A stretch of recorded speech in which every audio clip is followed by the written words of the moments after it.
A formula is how you make calculations in Excel, and they always start with an equal sign where you want the result. Then add the location of the cells to add using the plus sign. Select Enter to see the total. That's a very manual way to do it. Let's use a shortcut, a function. Select the cell where you want the sum total. Equals.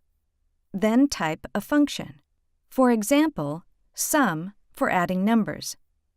To select the range of cells, start with a left parenthesis. Instead of typing, select the first cell you want added and drag to the last cell. Enter. You see the total, but also notice the formula in the bar above, the sum of all cells B2 through G2.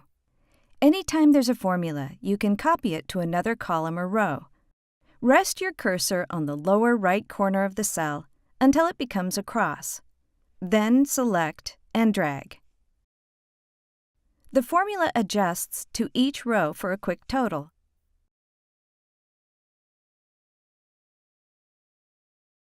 This is just the first step in formulas.